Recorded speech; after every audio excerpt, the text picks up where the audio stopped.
All right, to give an update on the PVC shed after a year. Here it is, still standing.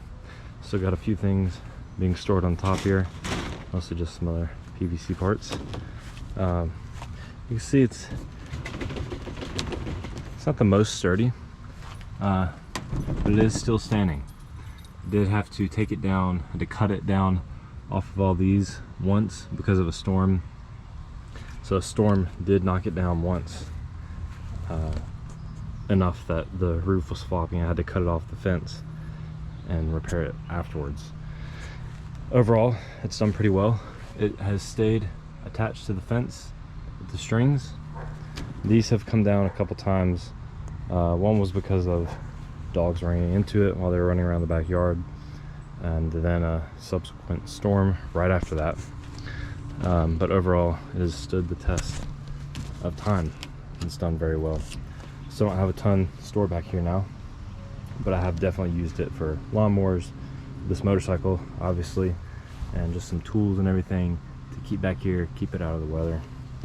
I'm also going to be mounting a 5-gallon bucket probably right here.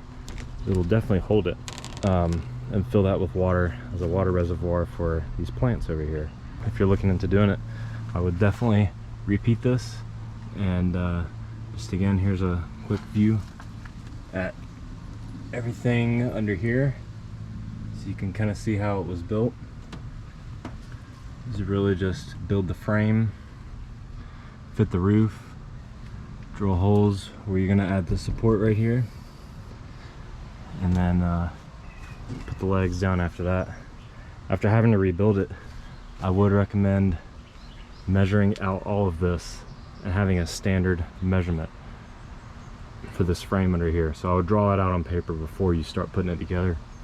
I put it together without even drawing it, and it worked fine. But if you draw it out, you'll definitely do a lot better. And again, I recommend this plastic right here. It's done definitely well enough instead of this metal, which is a bit harder to work with, though it's definitely more industrial. So there's just an update. It stood the test of time, and hope it'll have another year up right here.